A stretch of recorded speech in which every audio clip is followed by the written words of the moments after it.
going. We're live. All right. Hi, I'm Bob McClenahan, and this is the Catchlight Show. We broadcast every Monday. No, the third Monday of every month at 4 p.m. Pacific. And thanks for tuning in. If you have any questions and you're at ToutSuite.com, just go ahead and type them in, and we'll get them and we'll answer those for you. So today we have Passaggio wines, Merlot, that we're drinking. I was just doing some bottle shots for them, so I had some extras lying around, and I know that she wouldn't mind if I opened up a bottle. So thank you, Cindy. And of course, my guest is Tosh. And Tosh is a social media consultant. Yeah, that about sums it up. So we're gonna really kind of hopefully dive into a lot of social media. It's obviously a very important topic for everyone, and I think photographers in general aren't very good at it. So anyway, I know I'm not very good at it. When we compare Instagram numbers, I have like 500. He has like 1,500. So obviously he's doing something way better than I am. So anyway, so we'll try to figure out if I can maybe borrow a few of those Instagram people. Although, let's get it started here. So does it even matter how many Instagram followers you have? I think that it's really hard, or it's really easy for people to get tied up into the idea of how many followers they have versus the quality of followers that they have. So it's much more important to worry about quality over quantity. So don't stress too much about that. And of course, it depends on what you want to do with those counts as well. I mean, if you're selling something, like I'm not, so it's a little, I don't know if that's harder or easier, I would say, to get new followers. Brands often don't get followed as much. So it depends on what you're trying to do with your social media followers. Yeah, well, I mean, for me, it's just a way to kind of hopefully, introduce people to my photography. Yeah. Even though what I Instagram is a lot of just like landscape details. But it's beautiful, and as a Napa Valley, you really can't go wrong with that. Yes and no, but I'm not sure if that's the best thing to do. I mean, what would you, because I do a wide variety of photography, but for Instagram, I really just kind of do this one little niche-y thing. And I don't know if is that good or bad, or should I expand it, or does it? It's extremely important to be yourself and show your character online. So you don't necessarily want to go after a certain demographic or anything unless you know that you need to be shooting for that specific small window. You really want to kind of be reaching out to anybody. So one thing that I find really, really helpful if you're looking to get more followers is to use no more than maybe 2 or 3 hashtags and target them very carefully. So for here, using something like hashtag Napa Valley or St. Helena or wherever the photo is, and then picking out maybe a good photographer hashtag, and then going through those and interacting with other people's posts, just like you want them interacting with yours. Go through and interact with others. You don't necessarily have to follow them outright unless you really, really like their feed, but also don't be afraid to follow more Instagram accounts or any other accounts. Twitter especially, you'll see that the more you interact and the more that you follow other people, the more they're going to do the same for you, and it grows exponentially. Yeah, I think that's true for any social media. Any of the platforms out there. The more that you engage, the more that you will get engagement. Yeah. So you have to invest in it. So it depends on how much time you're willing to set aside each day for your social media, and kind of what value you're placing on interaction and follower count. Yeah, and I don't. I honestly, I don't spend too much time on it. I post a photo in the morning. That's pretty much it, once you post that photo, just set aside 5 minutes while you're eating breakfast or right after breakfast or something. Set aside 5 minutes to go in and interact with some other hashtags and other accounts, and you'll see right away, for that 5 minutes, you'll get, say, 1 follower a day. Does it, just taking Instagram for example, it's very simple just to, double tap on the picture, do a quick little like. Is that enough, or should you be commenting? I found that just liking does a lot of good, but always, of course, following and commenting back is going to do a lot more. So the more you comment, say I'm a huge bird nerd, so that's what most of my followers are coming from. So let's just say that I go onto a certain bird forum where they post, the best bird photos that they've used. So you hashtag Bird Extreme, for example, and Bird Extreme will go through those thousands of photos that are tagged each day and pick out 1 or 2 a day that they really like. So when somebody gets featured, if you go in there and you comment back and say like congratulations or that sort of thing, people will tap on your name. They'll just see you pop up, and the likelihood of them seeing you off of a comment versus just off of you liking a photo is so much higher that they're more likely to discover your feed and see the quality of your content. Well, it totally makes sense because, if a given photo has 50 likes on it, you don't even see them really, even in the Instagram feed. It's just, so and so, however many people just liked it. It's very, very vague. But so many fewer people actually comment on it, and so those are much easier to see. If I get 1 or 2 comments on a photo, that's like pretty good. Where I'll get like maybe upwards of 20 likes on a given photo. So I mean, and even like just this morning, somebody commented on a photo, and I had never heard of this guy before. I didn't know he was following me, but I did. I clicked on his link and saw, oh yeah, no, he's actually pretty good. So I went ahead and followed him too. So I think it all just kind of goes back to that. And you want to be original. You want to have comments that make sense, not just saying like great photo on every single person's photo. You really do want to kind of reply and interact with the media in a positive way that is kind of personalized to each post. The quality of your comments kind of depend on the quality of how many followers you're going to get too. Right, yeah. Now, so Instagram is probably the best, maybe not the best for photographers. It's one of the better, but I think that it's ones. Twitter. How do you think Twitter goes for photographers? It doesn't, because it doesn't seem like the photos kind of integrate well with. It's getting better. It's definitely getting a lot better. So one of the first things that actually someone taught me recently was to use if this then that, so an IFTT, so that when you post on Instagram, you have to keep the text short and kind of compact, and then you can make it so it auto tweets it for you with the photo. So if you're posting directly to LinkedIn or posting directly to Instagram and then just tapping to share to Twitter, it's just sharing a link, so no one's even going to see the photo. Right. It's just a link, and someone has to then click on it. Right. Which is good to do from time to time, but it's also good to have the actual content available, the visual content on the feed. Yeah. No, exactly. And I use that for that very specific reason. So yeah, it works out really well. So I mean, so if I post a photo from Instagram, it goes to Facebook, it goes to Flickr, it goes to Tumblr, and then through if this then that, it goes to Twitter. Yeah.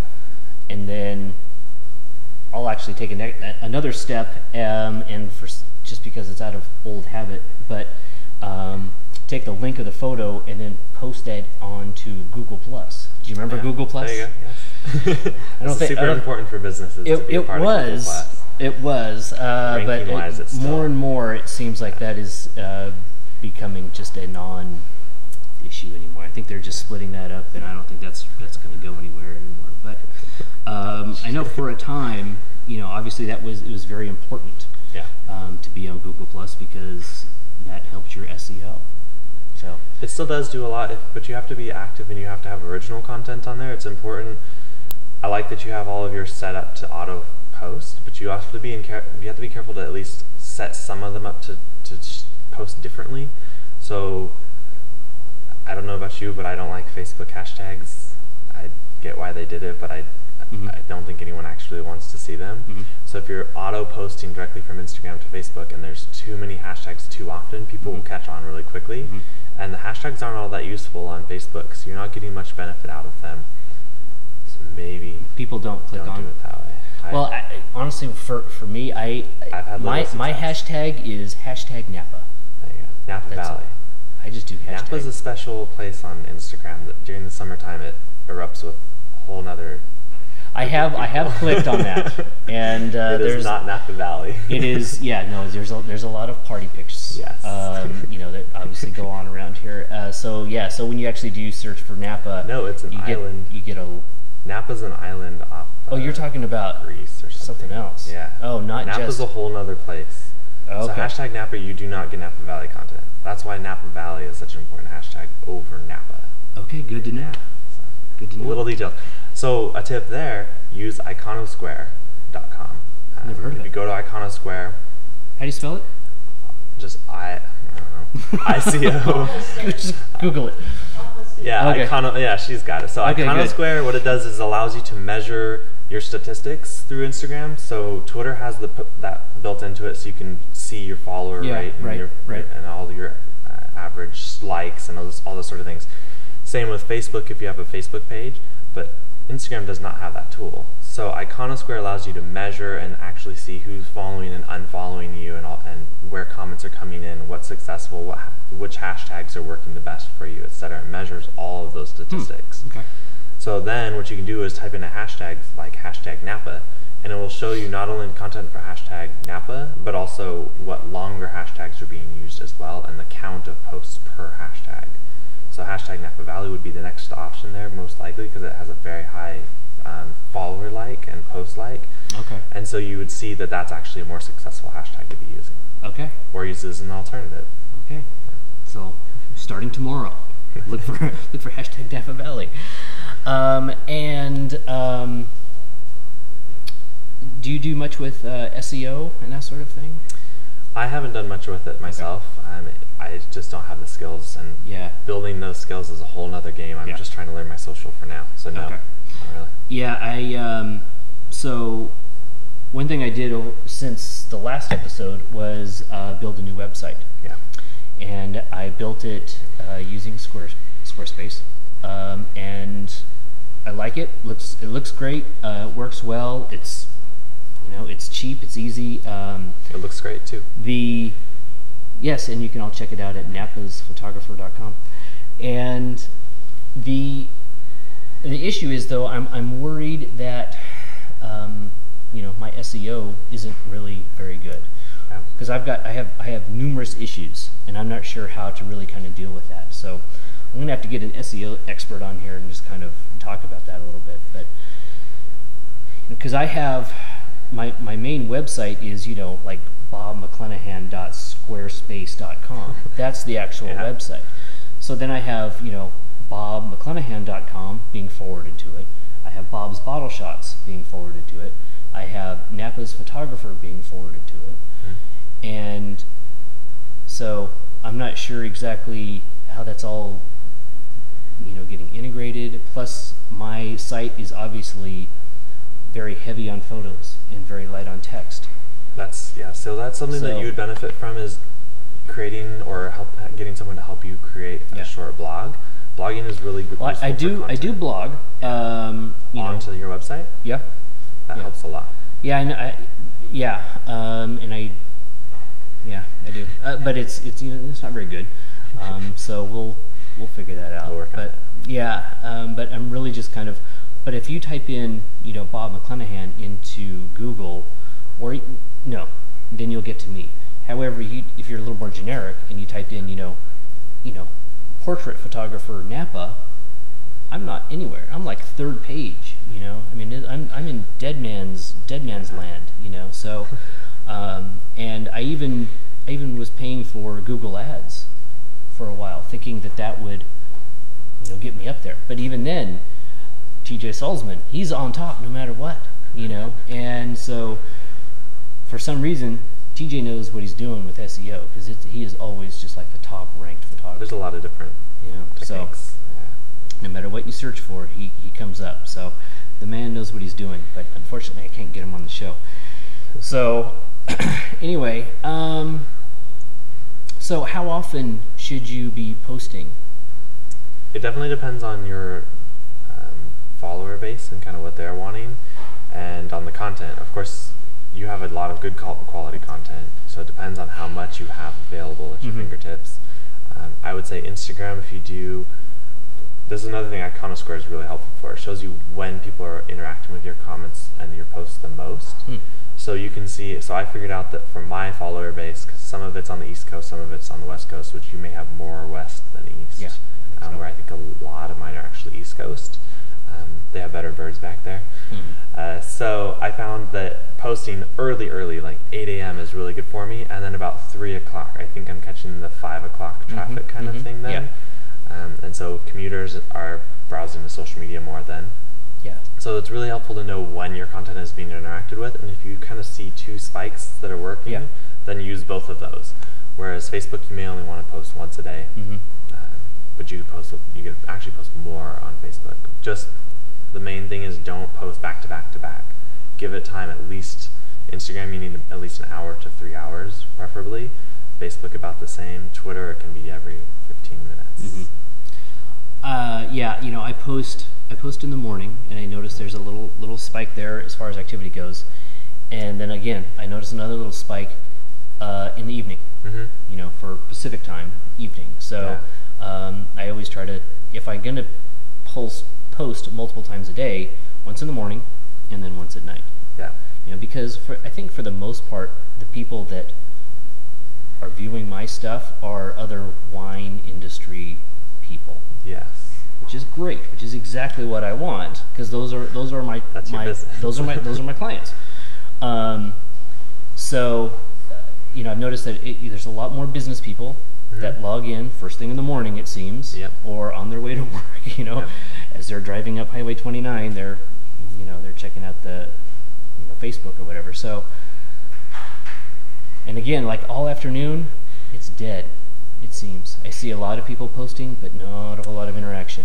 You know, and then again, at night, there's another little spike of people that seem to be logging in, but it's not necessarily businesses. That's more, general people. Yeah. So. Just, I mean, that's who you're really looking at people in general, just thinking about people as a whole rather than business versus consumer. I think that, especially for yourself, it all kind of runs together. So in either way, people are looking at social media when they're looking at social media. So they check it in the morning, they check it in the evening to kind of see what has happened throughout the day.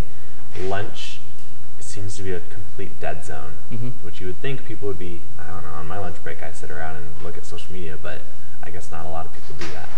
Yeah. I agree with you there. But maybe because lunches are so spread out, maybe between you got not only just East Coast and West Coast, but some people are taking their lunch at noon, some people start at 1, some people 2 or 3. So it's just kind of this long. Or they're running and preparing and eating and catching up on phone calls and emails. Yeah, I know. Busy. I know. When I had that sort of job, where I was sitting in front of a computer, that I wouldn't necessarily take a lunch. I would just work as I'm eating. So it was no real lunch break or anything. So, all right. Anything else? Any other tips that we should have? Not necessarily, not so much for photographers, just quality content, quality over quantity, and interact with more people. I'd say are your tips. Okay.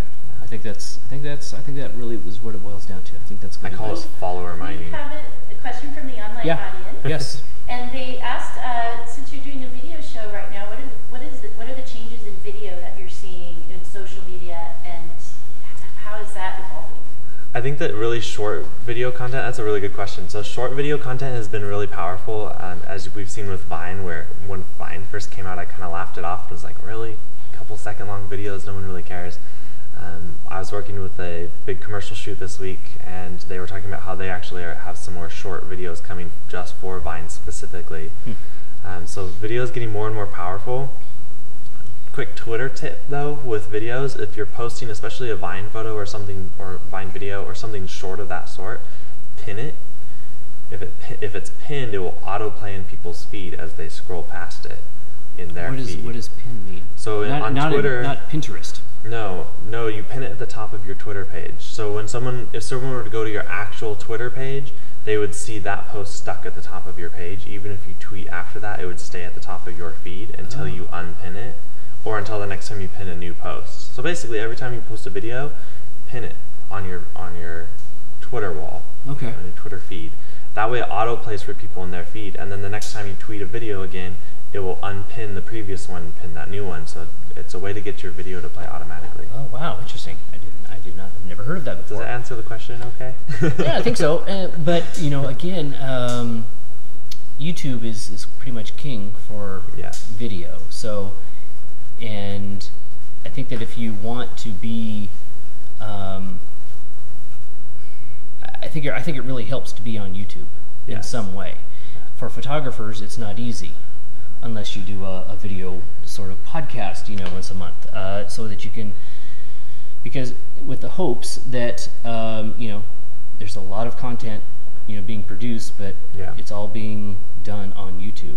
So something that I would say for a photographer, just quick off the top of my head, something I would suggest is, like you said, doing a video podcast such as this, or just doing a quick tip, like your weekly quick tip that it's probably going to take you 30 minutes to create a 5-minute video. Mm-hmm. People don't really want more than 3 to 5 minutes usually.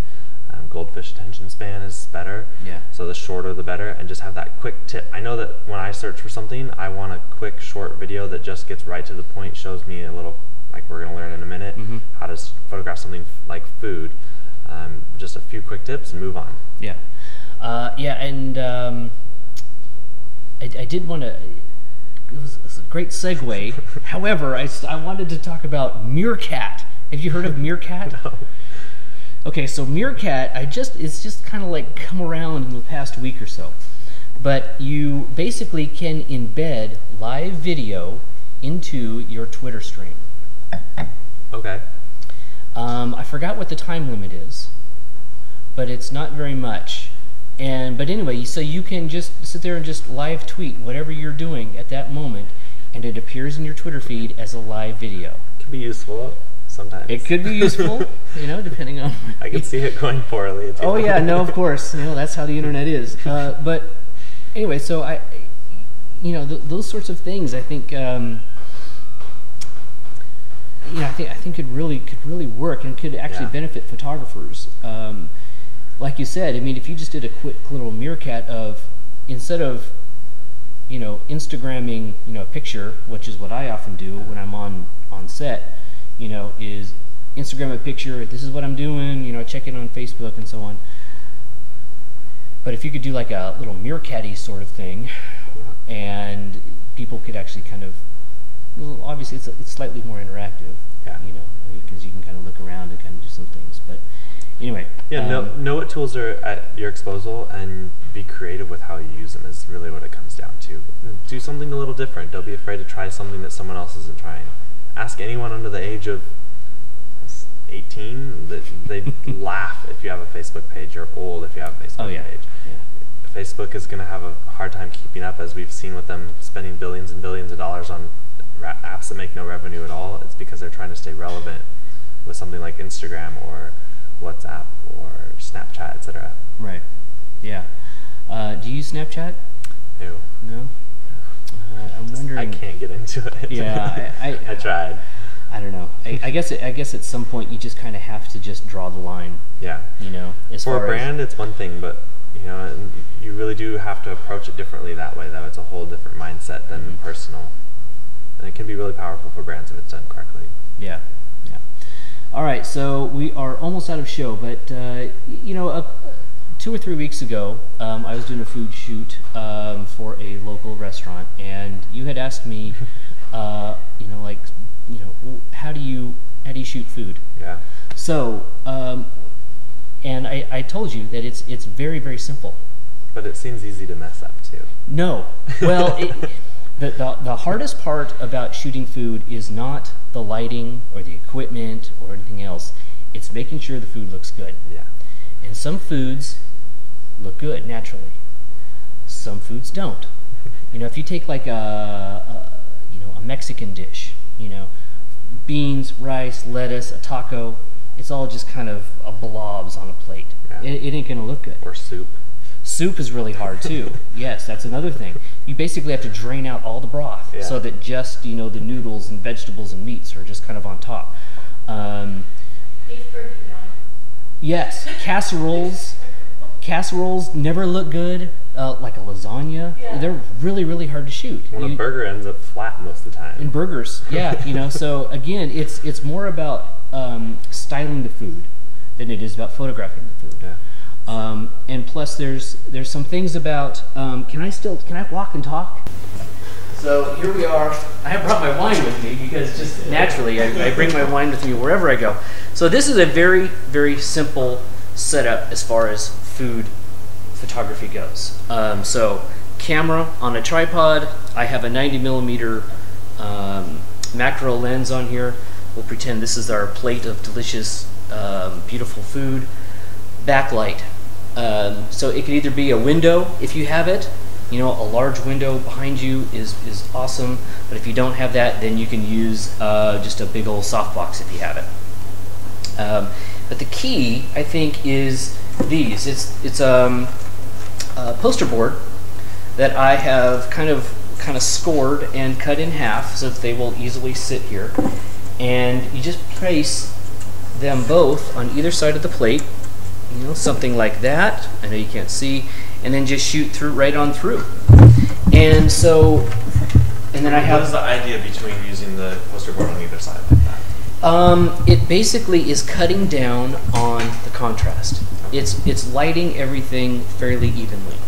So a strong backlight, though, it kind of makes the food glisten a little bit more. And so if the strong main light is in the back, then you get obviously more light, and so these are just kind of bouncing more light onto the food to kind of fill in the shadows and everything and kind of give you some texture.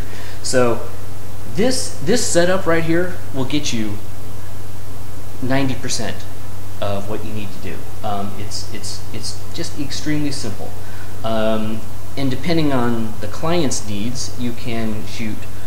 You know, maybe they want just the food dish. Maybe they want the food with some wine. Maybe they want the food, wine, and ingredients. You know, so you kind of have to integrate all that kind of stuff together, and then you can just use your creativity as far as, you know, how to set up that shot.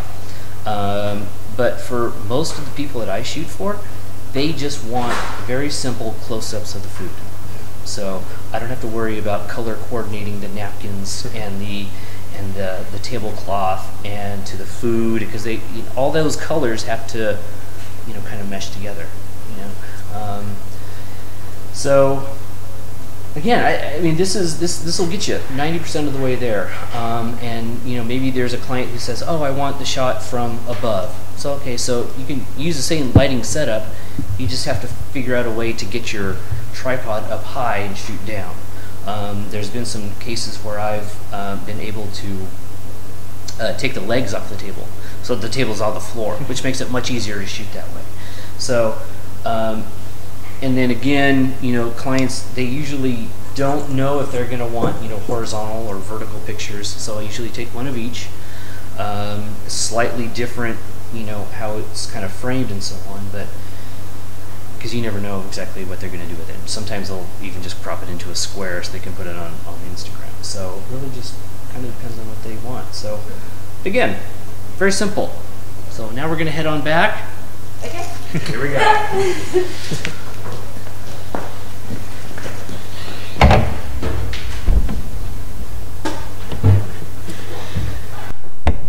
So I think you know, from now on, I think I'm gonna try, if it's you know, possible, to get to do like a little segment like that where we're just gonna kind of show how I do things, whether or not it's right or not.